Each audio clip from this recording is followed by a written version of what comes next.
Picture this. You're in the heart of your big wedding day, a day of joy and celebration. Suddenly, a deafening explosion shatters the air, a blast wave jolting you to the very core of your being. This chilling scene unfolded for Isra Sablanis, a bride posing for her wedding photos in Beirut's Sci-Fi Square. It was just before 6 p.m. on August 4th, 2020. An uncontrollable fire broke out in one of the hangars at Beirut's port in Lebanon. The spark, welder sparks igniting while fixing a hole in the wall. 9 firefighters and a paramedic rushed to the scene, unaware of the full scale of the impending disaster. They initially thought the hangar held fireworks, but something felt wrong. The team reported back to the command center, sensing that more than fireworks were at play. Then, a colossal explosion erupted from the foreshore of Lebanon's capital. This blast wasn't just any explosion.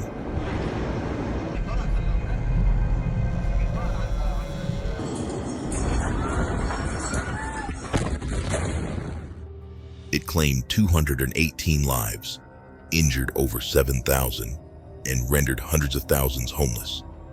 The culprit? Hangar 12, storing a staggering 2,750 tons of highly explosive ammonium nitrate. Around 6:07 p.m., the warehouse fire sent plumes of smoke spiraling into the sky. Eyewitnesses saw bursts of light and showers of sparks that mimicked fireworks. Then, in less than a minute, a massive blast set off a fiery shockwave, tearing through downtown Beirut at a speed-surpassing sound. The explosion's aftermath was apocalyptic. Social media footage captured a white dome engulfing parts of the city, a phenomenon of water vapor forced out by the shockwave.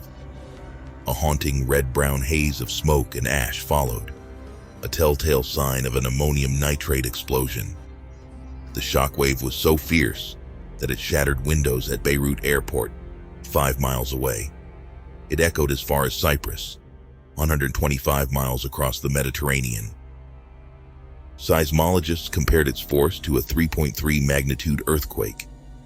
Experts from Sheffield University estimated the blast's power was akin to 1,000 to 1,500 tons of TNT, about a tenth of the Hiroshima nuclear bomb's intensity. At the epicenter, warehouses, grain silos, and docked ships were obliterated. The Orient Queen, a majestic 393-foot passenger cruiser, capsized, claiming 2 crew members' lives. A vast ground crater, 460 feet wide, was carved out, swallowing Hangar 12 and crippling the port's infrastructure. This cataclysm, with a radius of about 1.85 miles, stands as one of the largest non-nuclear blasts in history. The streets of Beirut, usually bustling with life, were now eerily shrouded, a testament to a moment that shook the city and the world to its core. In the wake of the explosion, Beirut was transformed into a landscape of carnage. Entire blocks in nearby neighborhoods and business districts, especially in the city's northern nightclub district, were obliterated. Trees were uprooted, vehicles flipped, roofs collapsed, and metal structures lay in ruins, twisted beyond recognition.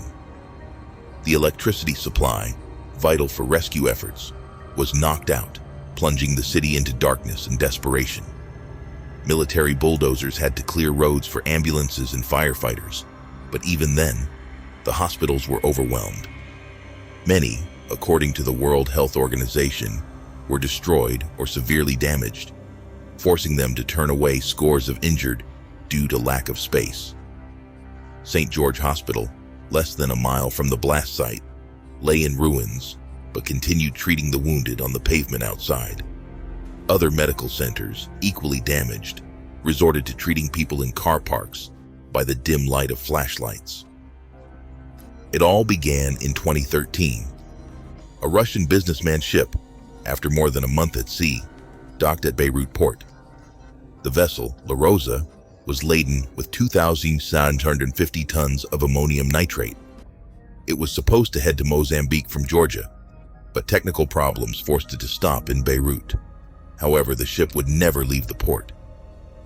The vessel's former captain revealed that the owner, facing financial troubles, had planned to pick up extra cargo in Lebanon to earn some money before proceeding to Mozambique.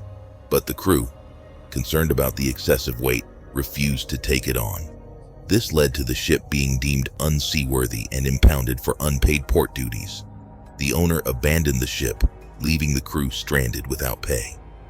For 11 months, the crew remained on board due to immigration issues, finally released on compassionate grounds in 2014. Meanwhile, the explosive cargo was moved to Hangar 12, where it lay dormant and unsecured until that catastrophic day in August 2020. During those 6 years, port authorities sent a flurry of emails to government officials, warning about the dangers of storing such explosive material. The first batch of emails, sent in 2014, came from the former director of customs to an urgent matters judge. He cautioned against the risks, but received no response. One email even suggested re-exporting the cargo or selling it to a Lebanese explosives company due to the unsuitable storage conditions in the hangar. Despite these warnings, officials remained indifferent, even after security risks were heightened by a hole in Hangar 12's wall. It's believed that sparks from welders fixing this hole triggered the explosion. In the aftermath, with damages exceeding $15 billion, the Lebanese authorities arrested over 20 port and customs officials. President Michel Aoun promised a thorough and transparent investigation, but refused international assistance. 6 days post-explosion, amidst violent protests demanding accountability and transparency, the government resigned. Judge Fadi Sawan was appointed to lead the investigation. However, the process was hindered by legal immunity protecting members of parliament from criminal prosecution. To date, not a single high-ranking official has been successfully prosecuted in connection with the tragedy. Despite rampant corruption and mismanagement in Lebanon, actual prosecutions for crimes related to the explosion remained elusive. But in December 2021, a significant development occurred.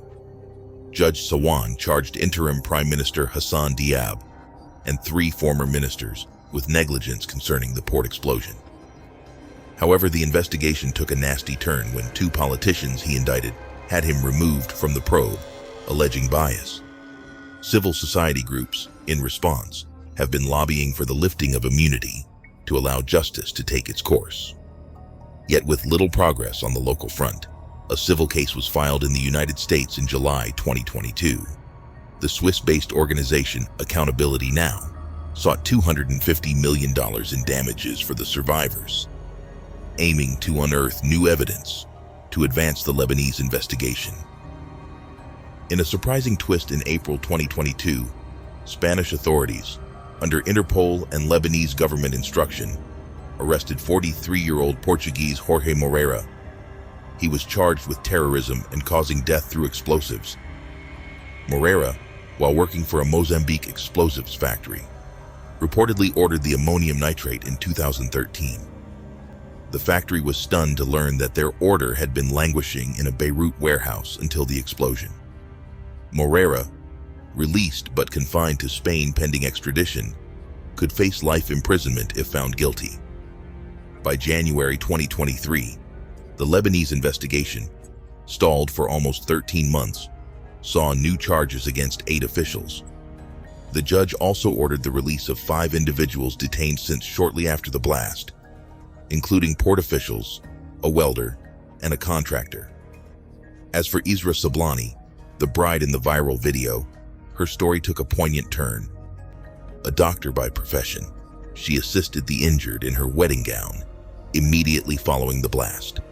A month later, she and her husband moved to the United States. More than 2 years after the tragedy, Beirut continues to bear its scars. The slow reconstruction of over 62,000 residential spaces and 20,000 businesses and buildings is a testament to the enormity of the disaster. Today, an 8-foot-tall statue, crafted from the debris of destroyed homes and buildings, stands at the explosion's epicenter.